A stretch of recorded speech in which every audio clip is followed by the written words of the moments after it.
রে চাদরের মধ্যে ঘুমিয়ে পড়ো আর এদের আমানতের জিনিসগুলো তুমি বুঝে রাখো। এ যুবক একটু বুঝো, একটু বুঝো। দুশ্মনগুলি নবীরে মারতে আসলো, যারা নবীরে হত্যা করতে আসলো, নবী মানে না, কিন্তু মূল্যবান জিনিসপত্র নবীর কাছে আমানত রাখত। স্বামী স্ত্রীকে বিশ্বাস করে না, কিন্তু নবীরে বিশ্বাস করে। আল্লাহু আকবার। স্বামী স্ত্রীর কাছে রাখার কথা না রাখিয়া স্ত্রীর চাইয়েও রসুলের বেশি আমানতদার মনে করে রসুলের কাছে রাখে। স্ত্রী স্বামীর এতটা বিশ্বাস করে না নবীকে যতটা বিশ্বাস করে, বাপ ছেলের এতটা বিশ্বাস করে না নবীকে যতটা বিশ্বাস করে, সন্তান বাপমার এতটা বিশ্বাস করে না যতটা নবীরে বিশ্বাস করে, ভাই ভাইকে এত বিশ্বাস করে না যতটা আমার নবীকে ওরা বিশ্বাস করত, বন্ধু বন্ধুকে এতটা বিশ্বাস করত না নবীকে যতটা ওরা বিশ্বাস করত। এজন্য দামি দামি মূল্যবান জিনিসগুলা নবীর কাছেই ওরা আমানত রাখত।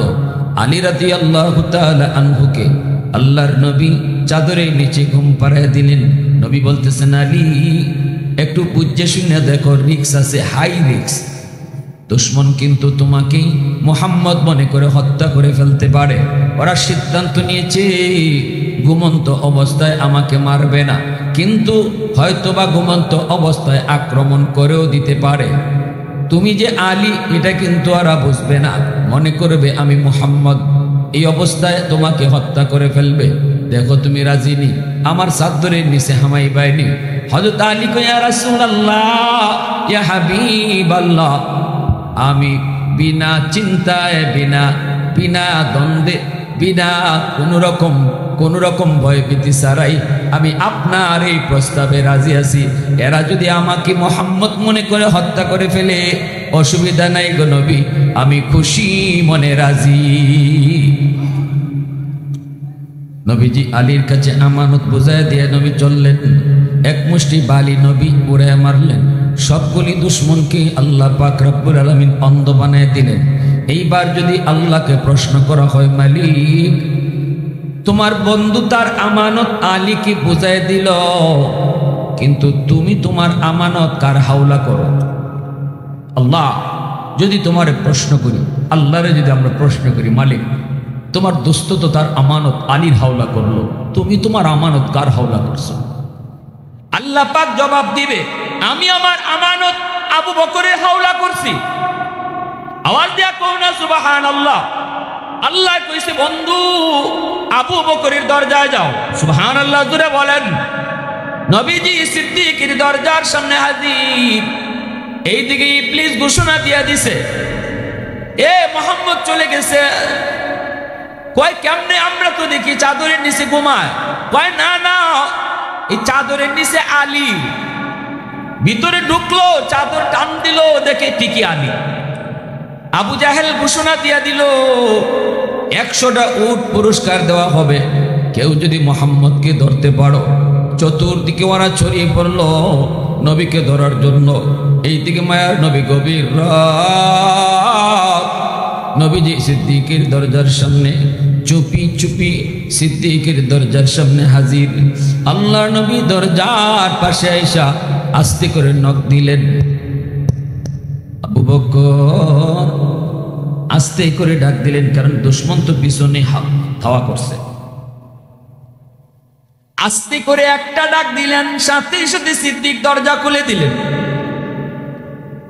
মায়ার নবী ভিতরে ঢুইকা কয়, আবু বকর এত আস্তে তোমারে ডাক দিলাম, কেমন করে তুমি দরজা খুলে চুরি? তুমি কি ঘুমাও না? সিদ্দিক আকবর তখন চোখের পানিটা ফেলায় কয়, নবী গো, আপনি আজ থেকে 40 দিন আগে আপনি আমাকে ইশারা দিয়ে কইছিলেন, আবু বকর যে কোনো এক রাত তোমাকে নিয়ে আমি মদিনায় হিজরত করব। সতর্কতাই গো নবী গো, ওই দিন থেকে আজ পর্যন্ত 40টা রাত আমি আবু বকর বিছানায় পিঠ লাগাই না।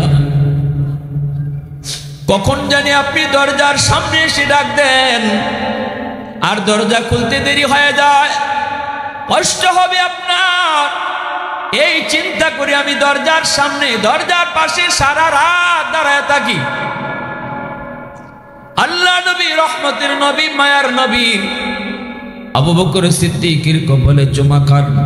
হযরত ওমর চোখের পানি ফেলে কান্দে আর বলতেছে, ভাই আবু বকর, আমি ওমর আমার জীবনের সব নেকি তোমাকে দিয়ে দেব, বিনিময়ে শুধু ওই রাতের নেকিটা আমাকে দিবানি যেই রাতে 40 রাত তুমি যেই রাতের জন্য ঘুমাও নাই, দরজার পাশে দাঁড়ায় দাঁড়ায় নবীর অপেক্ষা করেছো, এরপরে আমার নবীকে নিয়ে রওনা দিয়েছো গারে সুর, এই সেই গুহা, যেই গুহায় নবীকে নিয়ে আশ্রয় নিয়েছো। গুহাটা অনেক উঁচু একটা পাহাড়ের উপরে। এই গুহায় ওঠার জন্য নবীকে নিয়ে তুমি পাহাড়ের নিচে দাঁড়াইছো। আমার নবীকে তুমি ডাক দিয়ে কইতেছো, ইয়া রাসূলুল্লাহ, এত উঁচা পাহাড়ে উঠতে আপনার কষ্ট হবে গো নবী, আপনি বায়া বায়া উঠলে আপনার কষ্ট হবে। আপনি আমি আবু বকরের পিঠে উঠেন, আপনি আমার পিঠে উঠেন, আমি আপনার পিঠে লইয়া পাহাড় বায়া বায়া গুহায় পৌঁছব। এত উঁচু পাহাড় একা একা উঠতে যেখানে এত কষ্ট, সেখানে তুমি দু জাহানের বাচ্চারে নিজের পিঠে তুইলা পাথর বায়া বায়া সেই গুহায় গিয়া পড়ছো। আল্লাহু আকবার, জোরে কও। এ যুবক, আজ তো সৌদির বাদশা সেই গুহায় পৌঁছার জন্য রাস্তা তৈরি করে দিয়েছে। মাঝে মাঝে রাস্তার মাঝে মাঝে দোকানও বসাইছে। কেউ জুস খাইতে চায়, জুসের দোকানও আছে, পানির দোকানও আছে। কতবার কতজনের পানির তৃষ্ণা লাগে, গলা শুকায় যায় রাস্তা করে দেওয়ার পরেও। কিন্তু সেই সময় তো কোনো রাস্তা ছিল না, পাথরের উপরে পাড়া দিয়ে দিয়ে সেই গুহায় পৌঁছতে হয়েছে। সিদ্দিক আকবর আমার নবীকে নিজের পিঠের মধ্যে তুইলা এই পাথরে পা দিয়া দিয়া গুহায় গিয়ে পৌঁছলেন। সিদ্দিকের পিঠে উঠছে দু জাহানের বাদশা। মায়ার নবী যখন যার পিঠে উঠছেন সেই সবার আগে চলে গেছে। বুরাকের পিঠে নবী উঠছেন, বুরাক সবার আগে চলে গেল। আবু বকরের পিঠে নবী উঠছেন, আবু বকর উম্মতের মাঝে সবার আগে চলে গেল। सिद्दीक तेरा नाम से इस्लाम रहेगा,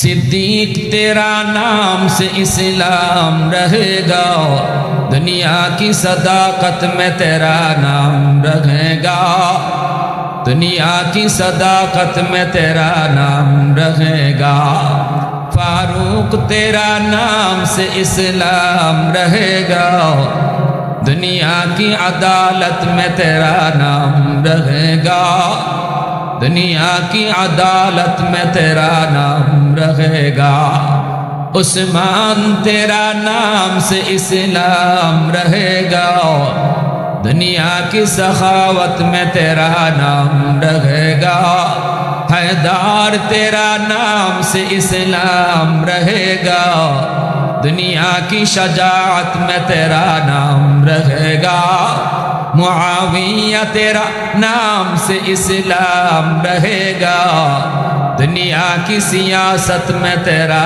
नाम रहेगा, दुनिया की सियासत में तेरा नाम रहेगा। मुसलमाনের আওয়াজে বলো আল্লাহু আকবার, আর একটু জোরে আল্লাহু আকবার। হয়তো তোমার ডাক দেয়া কই ভাই আবু বকর, গুহার মুখে পৌঁছে তুমি নবীকে আগে ঢুকতে দাও নেই। আমার মায়ের নবীকে তুমি গুহার মুখে দাঁড় করে রাখছো, আর নবীকে বলছো নবী গো আপনি আগে ঢুকেন না। আমি যে গুহায় আগে ঢুকি, ঢুকে দেখি গুহাটা নিরাপদ কিনা, হিংস্র কোনো জীব জানোয়ার যদি থাকে গো নবী, আমি আবু বকরের ক্ষতি হলে উম্মতের তেমন ক্ষতি হবে না, কিন্তু আপনার যদি কোনো ক্ষতি হয় উম্মত হালাক হয়ে যাবে। ইয়া রাসূলুল্লাহ আপনি মুখে একটু দাঁড়ান। নবীর গুহার মুখে দাঁড় করে তুমি যে আগে ঢুকছো, সবগুলি গর্তের মুখ পাগড়ির কাপড় সিরা সিরা গর্তের মুখগুলা বন্ধ করেছো। গর্তের থেকে যদি সাপ বের হয়ে নবীর ক্ষতি করে, একটা গর্তের মুখ বন্ধ করার মতো কাপড় সে সময় ছিল না। ওই গর্তের মুখটা নিজের পা দিয়ে আটকায় রাখছো। আল্লাহু আকবার জোরে বলো। সাপ যদি থাকে আমার নবীর যেন কোনো ক্ষতি না হয়। আমি আবু বকরের পায়ে কামড় দিলে কামড় দিক, তবু আমার নবীর যেন ক্ষতি না হয়। নিজের পা দিয়া সেই গর্তটা তুমি আটকায় রাখছো। এরপরে মায়ের নবীরে তুমি ডাক দিয়েছো, ইয়া রাসূলুল্লাহ ভিতরে আসেন গো নবী। আমার নবী মায়ার নবীরে ভিতরে ঢুকায়া তুমি নিজের উড়াতে ঘুম পাড়ায় দিছো। নবীরে বলতেছো, ইয়া রাসূলুল্লাহ আপনি ঘুমান গো নবী, আপনার কষ্ট হয়েছে। অথচ ঘুমের প্রয়োজনটা তোমার বেশি ছিল ভাই আবু বকর। 40টা রাত তুমি ঘুমাও নাই, তোমার ঘুমের প্রয়োজনটা বেশি ছিল। নিজে না ঘুমাইয়া দু জাহানের বাচ্চারে ঘুম পাড়াইছো। কোথায় কই নিজের উড়াতে ঘুম পাড়াইছো? দু জাহানের বাচ্চা তোমার উড়াতে ঘুমাইতেছে। আল্লাহু আকবার, জোরে কও। আমার নবীর নুরানি চেহারা এত কাছে থেকে কেউ কোনোদিন আমরা দেখতে পারি নাই, এত লম্বা সময় দেখতে পারি নাই। তুমি যত লম্বা সময় নবীর চেহারা দেখেছো, নিজের উড়াতে তুমি ঘুম পাড়াইছো। আর নয়ন জুড়ে জুড়ে দু জাহানের বাদশারে দেখতেছো। এই তো সেই চেহারা, পৃথিবীতে যেই চেহারার মতো দ্বিতীয় আরেকটা চেহারা আল্লাহ বানায় নাই। আল্লাহু আকবার। যেই পা দিয়া গর্তের মুখ আটকায় রাখছো, ওই গর্তেই ছিল সাপ, বিষাক্ত সাপ তোমারে কামড় দিল। সাপের যন্ত্রণা কি পরিমাণ, বিষাক্ত সাপ, সাপের কামড়ে কি যন্ত্রণা, সাপের কামড় যে খাইছে সে জানে। এই যন্ত্রণা তুমি সহ্য করেছ, একটু হু হা করো নাই, একটু আহ করো নাই। কারণ একটু আওয়াজ করলে আমার নবীর ঘুম ভেঙে যেতে পারে। বডি নড়াচড়া করো নাই, যন্ত্রণা সহ্য করেছো। দাঁতে দাঁতে কিরিবিরি খায়া কামড় দিয়া, চোখ দিয়া পানি পড়ে, চেহারা কালো হয়, কিন্তু বডি নাড়াও না। কারণ বডি নাড়াইলে দু জাহানের বাদশার ঘুম ভাঙতে পারে। আশিক রসুল কারে কই যুবক, একটু শুনে যাও। মুখে শুধু আশিক রসুল বললেই আশিক রসুল হয় না, কাজে কর্মে প্রমাণ করার নাম হলো ইশকে রসুল। ঠিক কিনা জোরে কও। সাহাবায়ে কেরামের অন্তরে কি পরিমাণ ইশক, কি পরিমাণ ভালোবাসা, কেমন নজির তারা রেখে গেছেন। সিদ্দিক আকবর আল্লাহর নবী উরাতের মধ্যে ঘুমাইতেছেন, চোখ থেকে এক ফোঁটা পানি নবীর গাল মোবারকে পড়ে গেছে। নবীজির ঘুম ভেঙে গেছে। নবীজি ঘুম থেকে জায়গা কয়, আবু বকর কান্দো কেন? সিদ্দিক কয়, নবী গো, মনে হয় আমার পায়ে সাপে কামড় মারছে। আল্লাহ নবী কে, আবু বকর কেন ডাক দিলা না? সিদ্দিক কয়, নবী গো, ডাক দিলে আপনার ঘুম ভাঙবে। আল্লাহর নবী রহমতের নবী কয়, মালিক আমার আবু বকর সাপের কামড় খাইছে, নিজের লাগি না, তোমার দুস্তের লাগি। আল্লাহ সাপের কামড়ের বিষের কাটা জায়গায় নিজের লব লাগাবো। আমার লবটারে কি পরিমাণ অ্যান্টিবায়োটিক তুমি বানায় দেবা তুমি জানো। আল্লাহু আকবার জোরে কর। নবীজি তার লব মুবারক আঙ্গুলে নিয়ে ওই জায়গায় লাগানো মাত্রই আল্লাহ বিষাক্ত সাপের বিষকে পানি বানিয়ে দিছে।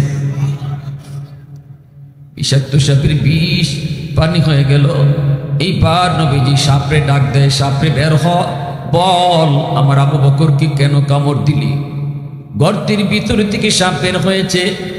আল্লাহর হুকুমে সাপে কয়, আল্লাহ জবান দাও, তোমার দোস্তের লোক একটু কথা কইতাম, বিয়াদবি করে ফেলাইছি।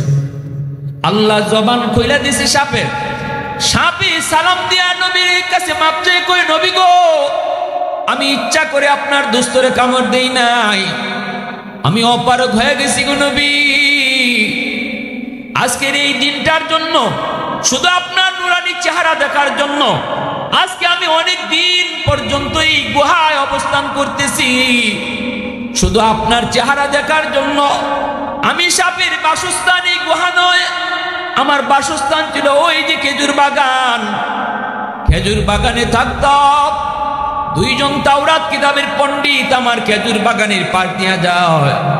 একজন আরেকজনকে দেখায়, কয় দোস্ত ওই যে দেখ, ওই যে গুহা দেখা যায়, এই গুহাটার কথাই আল্লাহ তাওরাত কিতাবের ভিতরে উল্লেখ করছে। এই সেই গুহা, যে গুহা গারে সুর, এই গুহায় আখেরি নবী তিনি এই হিজরতের রাতে অবস্থান করবেন। ওগো নবীজি, ওই তাওরাত কিতাবের দুইজন আলেমের কথা আমি সব শুনে ফেলেছিলাম। তখনই আমি নিয়ত করেছি আমি আর বাগানে থাকবো না, আমার মায়ার নবীর এক নজর দেখার জন্য আমি গুহায় অবস্থান করব। দূরে কোথাও যাই না, দূরে কোথাও যাই না। ধারে ফারে যা পাইতা খাইয়াই দ্রুত চলে আসি, কখন জানি আপনি আবার চলে যান। এজন্য আমি এখানেই অবস্থান করতেছি শুধু আপনারে দেখার জন্য গো নবী। দীর্ঘদিনের মনের আশা আজকে আমার পূরণ হতে চলেছে, কিন্তু আপনার আবু বকরের পায়ের কারণে বের হতে পারি না। আমার বের হওয়ার আর কোনো রাস্তাও ছিল না, বাধ্য হয়ে আমি আবু বকরের পায়ে কামড় দিয়েছি। ওগো নবীজি আমি মাপ চাই, আমি মাপ চাই। হযরত তোমার ঘটনাগুলি কয় আর কান্দে আর কয়, ভাই আবু বকর মনে পড়ে কি সেই রাতের কথাগুলি? তুমি আমাকে ওই রাতের নেকিটা দিয়ে দাও, ওই একটা রাতের নেকি আমি উমরকে দাও, আমি উমর আমার গোটা জিন্দেগির নেকি তোমাকে দিয়া দিব। সাহাবায়ে কেরামের ভিতরে আমল নিয়ে প্রতিযোগিতা ছিল, আর আমাদের ভিতরে প্রতিযোগিতা হলো কার কয় কি পরিমাণ জমি জমা আছে, কার কি পরিমাণ দুনিয়া সম্পদ আছে। সাহাবায়ে কেরামের ভিতরে প্রতিযোগিতা ছিল আখিরাত লইয়া, নেকি লইয়া। হযরত ওমর তখন ডাক দিয়া কয়, ভাই ওমর, আল্লাহর নবীর সাহাবী আবু বকর কয়, ওমর তুমি যেই রাতের নেকি আমার চাইতেছো, আমি আবু বকর নিজেও জানি না ওই হিজরতের রাতে আমার কি পরিমাণ নেকি হইছে। বদলাইতাম তো আমিও রাজি আছি, কিন্তু বদলাইবার আগে আমি যা আমার যে কি পরিমাণ নেকি এটা তো আগে আমার বুঝতে হইব, ঠিক না? নিয়ে এটা তো আগে আমার জানতে হইব। চলো আমরা দুইজন নবীর কাছে যাই, নবীজির কাছে গিয়া আমরা জানি, আমি জানি যে এই রাতে আমার কি পরিমাণ নেকি হইছে, কি পরিমাণ নেকি হইছে। এজন্যই আমল করি, কিন্তু আমল কোনটার মধ্যে কি পরিমাণ নেকি, কোন আমল করলে পরে কম আমলে বেশি নেকি, আবার কোন গুনার মাঝে গুনাহ বেশি, কোন খারাপ কাজের মাঝে গুনাহ বেশি, এইগুলা জানতে হইলে এলেম লাগবো না লাগতো না? জোরে কন, আরো জোরে। এজন্যই তো আল্লাহ রাসূল কইছে, ফাকিহুন ওয়াহিদুন আশাদ্দু আলা শাইতানি মিন আলফি আবিদ। হাজার আবিদরে দুকা দিতে শয়তানের এত কষ্ট লাগে না, একজন আলিমরে দুকা দিতে তার যে পরিমাণ কষ্ট লাগে। কারণ আলেমের অন্তরে এলেম আছে, ঠিক কি না? জোরে বলেন, এলেম আছে, এলেম আছে। এই মাদ্রাসা যে তৈরি হয়েছে এটাই এলেমের মার্কাজ। আমরা ওয়াজ নসিহত করবো, আপনারা শুনবেন, বাড়ি যাইবেন গা, গিয়া কিছু লইয়া যাইবেন, কিছু বুঝলে যাইবেন। কিন্তু একখান ছেলেরে যদি মাদ্রাসা পড়াইতে পারেন, যদি তারে আলেম বানাইতে পারেন, তাহলে দেখা যাইব ওয়াজের দ্বারা যা ফায়দা হয়, একজন সন্তান যদি ঘরে আলেম হয় বা মাদ্রাসা পড়ে বা হাফেজ হয়, তার উসিলায় গোটা ফ্যামিলিটার আল্লাহ হেদায়েতের রূপে নিয়ে আসে। মা পর্দা করে না, সন্তানের উসিলায় পর্দা ঢুকে। বাবা আগে নামাজ পড়তো না, বাচ্চাটা মাদ্রাসা দেওয়ার উসিলায় বাবা নামাজ পড়ে। আওয়াজ দিয়ে এখন ঠিকই না? জোরে বলেন। আমাদের ওয়াজ নসিহতের সফলতার সার্থকতা তখনই হবে যখন এই মজলিস থেকে অন্তত কয়েকজন নিয়ত করবো, আল্লাহ আমার সন্তানটারে আমি মাদ্রাসায় পড়াইমু, আল্লাহ আমার সন্তানটারে আমি আলিম বানাইমু, আল্লাহ আমার সন্তানটারে আমি হাফেজ বানাইমু। তাহলে আমাদের ওয়াজের সার্থকতা, আমাদের ওয়াজটা সফল হইল, ওয়াজটা কাজে লাগলো। আর নতুবা ওয়াজটা করমু, কেউ কিছু লইয়া যাইবেন আর কেউ পুরাটাও এখানে রাখিয়া যাইবেন, ঠিক না? হযরত ওমর আর হযরত আবু বকর দুইজন নবীজির কাছে আসলেন। আল্লাহ নবী বলতেছেন, কি ব্যাপার দুইজন একসাথে? সালাম দিয়ে হযরত আবু বকর বলে, ইয়া রাসূলুল্লাহ একটু সমস্যায় পড়ছি গো নবী। আল্লাহ রাসূলকে কি সমস্যা? ওই সমস্যাটা হইল আমরা দুইজনের জীবনের নেকি বদলা বদলি করতাম। উমর তার জীবনের সব নেকি আমারে দিয়ে দিব, আর আমি আবু বকরের জীবনের সব নেকি চাই না, এক রাইতের নেকি চাই। কয় রাইতের? সুরেখন। কিন্তু ওই রাতে যে আমার কি পরিমাণ নেকি হইছে এটা আমিও জানি না, জানার লাগে আপনার কাছে আইছি। আল্লাহ রসুল কয়, কোন রাইতের কথা? উমরে কয়। সিদ্দিক বলে, ইয়া রাসূলুল্লাহ যে রাত্রে আপনার সাথে আমি হিজরত করেছিলাম ওই রাতের নেকিটা চায়। সুবহানাল্লাহ। আল্লাহ নবীর সম্পর্কে দুইজনই শ্বশুর নানি, এটা আগে কইছি না? দুইজন নবীর কি শ্বশুর। এখন নবীজি কারে কিতা কইবেন আর কেডায় মন খারাপ করবো, কার লাভ হইব কার লস হইব, একটা বিষয় আছে না? দুইজনের তো শ্বশুর, একজন আবার খুশি হইব আর একজন বেজার হইল। আমার এইভাবে নবী আমার পক্ষে কথাটা কইল, ঠিক না? সিদ্দিক হলেন নবীজির শ্বশুর, উমরও শ্বশুর। পরিবার জীবন ব্যবস্থা আল্লাহ রসুল কিবা চালাইছেন। আম্মাজানের সাথে আল্লাহ রসুলের মাঝে মাঝে টুকটাক বাজাবাজি ওইতো না, যে তা না, ওইতো। কিন্তু বউর সাথে জামাই বউয়ে বাজাবাজি ওইলে ফেরো কেমনে কিতা করণ, এটাও রসুল শিখাই গেছে। স্বামী স্ত্রীর ভিতরে মহব্বত থাকবো, ভালোবাসা থাকবো, মান অভিমানও থাকবো। এর অর্থ এই না বউয়ে রাগ করলে তারে বাংলা গাইল দিতে হয়, বউয়ে কোনো ভুল করলে পরে লাডি লইতা, এটা না। ভুল হইতে পারে, রাগ হইতে পারে, এর অর্থ এই না যে তালাক দেওয়া শুরু করতে হয়। আমরা তো আইয়ে যদি বন থেকে আইয়ে দেখি বাপ গরম না, তাইলে মুখ দিয়ে তালাক আইল। এক জমানায় এমন ছিল, এরকম দেখছি কথায় কথায় তালাক দিলাই। তো আলহামদুলিল্লাহ এগুলো এখন কমছে, তাও উলামায়ে কেরামের হরকতের কারণে। ঠিক কিনা জোর? এখন আমি ছোটবেলা দেখছি জামাইয়ে বউরে এক বাড়ি থেকে আরেক বাড়িতে লইয়া গেছে ফিটাইতে ফিটাইতে। এটা এখন নাই আল্লাহর রহমতে। ঠিক না? নেই? হ্যাঁ, আম্মাজানের সাথে নবীজির একটু বাজাবাজি হয়েছে। রসুল তো খুব মায়া করতেন আম্মাজান আয়েশা সিদ্দিকা রাদিয়াল্লাহু তাআলা আনহাকে। একটু বাজাবাজি হয়েছে, নবীজি কইতেছেন, আয়েশা তুমি ঠিক না আমি ঠিক, আমার কথা ঠিক না তোমার কথা ঠিক, তুমি রাইট না আমি রং, আমি রাইট, এটা বুঝুন কেমনি? আম্মাজান কয় আমি রাইট। আল্লাহ রসুল কয় না না আমি রাইট। আম্মাজান কয় জি না আমি রাইট। তো এখন দুইজনেই যদি রাইট রাইট কয়, তাইলে এই অবস্থায় আরেকজনে মাঝখানে বিচার করণ লাগেনি না লাগে না? আল্লাহ রসুল কইতেছে, আয়েশা তর্ক করে লাভ নাই, এক কাম করো, বিচারক একজন ডাকি। আম্মাজান কয় ঠিক আছে, আপনি বিচারক ডাকি। রসুল কয় কারে আনতাম? তোমার আব্বারে আনবে।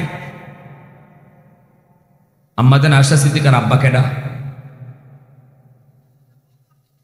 আপনি কি ডরায় বা মনে করেন আল্লাহ কোনটা কই মরে আমার বেশ লাগে? আপনি কইলে কি ভুল কইলে কি জেল লই যাব? পুলিশ খার হইছি কেন? এখান তো পুলিশ খার হইছে না, ভুল হইলে হইব, অসুবিধা। আম্মাজান আয়েশা সিদ্দিকার আব্বা কেডা?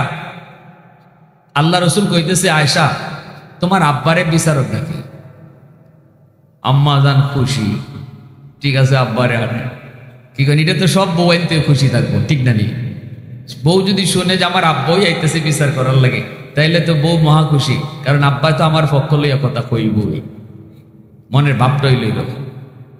আল্লাহ রসুল আবু বকর আনছেন, অন্যের অভিযোগ করেছেন আবু বকর একটা বিচার করতে হয় তোমার। আয়েশার সাথে আমার একটা বিষয় লিয়া বাজাবাজি হয়েছে, বিচার করতে হয় তুমি। এটাও একটা শিক্ষণীয় বিষয়। স্বামী স্ত্রীর ভিতরে যদি এমনই কোনো ঘটনা ঘটে যেটা বিচারের পর্যায়ে জায়গা, তখন নিয়ম হইল পরিবারের ভিতর থেকেই সালিশি বইতে হয়, বাহির থেকে লুকানোর নাই। ঠিক কিনা জোরে মাতুন? বাহিরের লোকে আইয়া চাইব আরো বাড়াই দিত, ঠিক না? এজন্য সংসার টিকায় রাখার নিয়ত থাকলে পরিবারের লোক লইয়ই মীমাংসা বইতে হয়। তো রসুল কইতেছে, আবু বকর বিচার করবার লাগে তোমার আনছি, তুমি বিচার করবা, কেডা রাইট আর কেডা রং। নবীজি কইতেছেন, আয়েশা বিচার তো বিচার করবো, এর আগে তো স্টেটমেন্ট দেওয়া লাগে। দুইজনেরই তোমার কথা তুমি কো, আমার কথা আমি কই, তবে কেডা আগে কইতো? তুমি আগে কইবা না আমি আগে কইতাম? আম্মাজান তখন কইতেছেন কি, আপনি ওই কইন, তবে যা কইবেন সত্য কইয়েন। লাগছে নিকেশটা? এটা হলো অভিমানের কথা আর কি। কথাটা আগেরটা ভালোই আসছিল, আপনি ওই আগে কইন, কিন্তু ওই যে একটু রাগ আছে, একটু অভিমান আছে, এই কথার লাগে কইলেছেন যা কইবা হাসা কইবা। কথাটা নবীজি অজম করে নিছেন, কিন্তু আবু বকর অজম করতে পারছেন না। কেমনে অজন করবো? রসুলের কত বড় আশিক, মেয়ে ওই সিদ্দিককে হজম করে নিবা। সিদ্দিক তো হজম করতে পারলেন না। কইলি কি তুই আমার রসুলরে? তুই এটা কইলি কি? কইলিটা কি তুই? যা কইবেন সত্য কইন। যে রসুল জীবনে মিথ্যা বলেন নাই। আবু জেহেল, উতবা, সায়বা নবীরে মানে না, কিন্তু নবী মিথ্যাবাদী এই কথা বলার সাহস করছে না, ঠিক না? সিদ্দিকে আকবর রাগ হইয়া গুসায় হাতটা উঠাইয়া ওই মেয়েরে এমন জোরে একটা কষায় চর মারছেন আম্মাজানের গালে, গুইরে মাটিতে পড়ে গেছেন গা। পইরে নবীজির পিছনে সেইভাবে আশ্রয় নিয়েছেন, কাঁপতেছেন। আবু বকর সিদ্দিক আবার মারতে গেলেন, আর দৌড় দিয়ে নবীজির পিছনে আশ্রয় নিছেন আম্মা জান। আয়েশা বলতেছেন, ইয়া রাসূলুল্লাহ আমারে বাঁচান, আর কাঁপতেছেন ডরাইয়া, বাপরে ডরাইয়া। আল্লাহ রাসূল এইভাবে হাত দেবছেন, আবু বকর থামো, আর এক কদম দিও না। এইভাবে আম্মা জানকে সেভ করছেন নবীজি। আমি আপনি হইলে কি না হতো,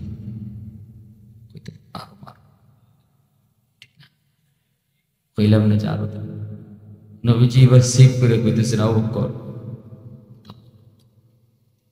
আল্লাহ নবীর চেহারা লাল হয়ে গেছে গুসায়। নবী বলছে, আবু বকর তোমার বিচার করতে আনছি তো, মারতে আনি নাই। মারছো কেন? হাত উঠেছো কেন? বের হও, বিচার লাগবে না, তুমি বের হও। সিদ্দিক আকবর সাথে সাথে মাথাটা নিজে দিয়ে রুখতে বাইরে গেছেন।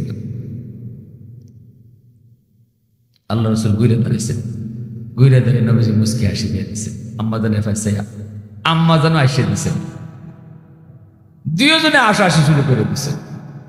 আর এই হাসি আবার আবু বকর রাদিয়াল্লাহু তাআলা বাহির থেকে শুনিয়া আবার ভিতরে হামাইছেন, হামাই কোন এটা কোন জাতের বিচার? আমার রসুল কি আদর্শ রেখে গেছে। সমাজে তালাকের সংখ্যা বাইরে গেছি, ইয়া কুস্তা হইতে না হইতেই তালাক, 14 গোষ্ঠী লইয়া শুনে তালাক, তোরে তালাক, তোর মারে তালাক, তোর হরিরে তালাক। এরপরে কিতা হুজুর রাগের মাথা তালাক দিলাইছে, হুজুর তাড়াতাড়ি একটা বাউ করে দিন, টিহা লাগলে 5,000 দিব, লাগলে 5 লাখ দিব। বোঝা যায় তালাক এটা কিনতে বেচা কিনা করুন যায়। আর টেলিভিশন মার্কা কিছু হুজুর আছে, ইতা মুখে তালাক দিলে তালাক হয় না, লিখিত তালাক দেওয়ার লাগে।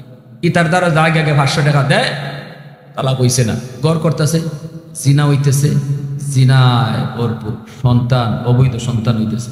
আরে ভাই নেক্সট সুরতে জিনা হইতেছে, সমাজ ভালো থাকবো কি করে?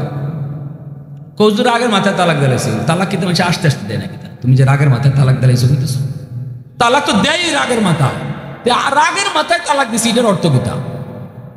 দিছই যখন হুঁশ নাই, তোমার 1টা 2টা দিয়ে বন্ধ করতে হয়, 3টা 4টা 5টা 10টা হেরে সহ মারে সহ।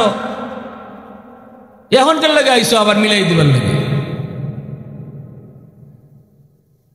এজন্য আল্লাহ রসুল মীমাংসার সুরত দেখায় গেছে। দেখেন আল্লাহ রসুলের বাদাবাজি হয়েছে না, কিন্তু দেখেন কি সুন্দর মীমাংসা করছে। সিদ্দিক আকবর আসছেন, এসে বলেন, ইয়া রাসূলুল্লাহ এখন কি করতাম? কইন আপনি, আমরা দুইজনতে আপনার শ্বশুর লাগি, এখন আপনি কইন বদলাইতাম না বদলাইতাম না? আল্লাহ রসুল কয়, আমি কুস্তুই কইতাম না, কোনটা কইতাম না। কোনটা কইমো, কার পক্ষে কইমো, কার পক্ষে দেবো, কার বিপক্ষে দেবো, কে না দিবার, কে খুশি হইবা। তবে যেটা জানতে চাইছো ওই রাত্রে কি পরিমাণ নেকি হয়েছে, এটা আমি কইতাম পারি। বলি, ইয়া রাসূলুল্লাহ এটাই শুধু একটু বলেন গো নবী। এবার আল্লাহর নবী বলতেছেন, আবু বকর ওই এক রাতের নেকি যদি তোমার এক পাল্লায় রাখা হয়, উমর সহ গোটা উম্মতের নেকি যদি এক পাল্লায় রাখা হয়, তোমার এক রাতের নেকির পাল্লা ভারী হয়ে যাবে। একটু আওয়াজ দেয়া কন্যা সুবহানাল্লাহ, আর একটু জোরে সুবহানাল্লাহ। সাথে সাথে আবু বকর সিদ্দিক কয়, ভাই ওমর আমি বদলাইতে রাজি না, বদলাইতে। এজন্য বলি যুবক, নুজুলের রহমতের সময়, তওবা করার সময় একটু যদি নিজে নিজে নিয়ত করো, মালিক এই বয়সে কত যুবক কবরে চলে গেল, ও মালিক বন্ধু কবরে চলে গেল, খেলার সাথে কবরে চলে গেল, জীবনে কত আশা ছিল নামাজ পড়বে, জীবনে কত আশা ছিল এরকম ভাবে হারাম কাজ ছাড়বে, কিন্তু না, আর জীবনে নামাজ পড়া হয় নাই, আর জীবনে গুনাহ ছাড়া তার সুযোগ হয় নাই। আল্লাহ তওবা করেছি, আর জীবনে গুনাহ করবো না গো, আর জীবনে নামাজ ছাড়বো না, আর জীবনে বাপ মার সাথে বেয়াদবি করবো না, উলামায়ে কেরামের সাথে বেয়াদবি করবো না, মুরব্বীদের সাথে বেয়াদবি করবো না। আল্লাহ হালাল পথে চলবো, এতটুকু দিলে দিলে নিয়ত কইরা যদি তুমি এখন বসতে পারো, আল্লাহ পাক রব্বুল আলামিন গুনাহগার ছিল তোমার নাম মাহফিলে বসার আগে, আর তওবা করার লগে লগে আল্লাহ তোমার নাম উঠায়া দেবে ওলির খাতায়।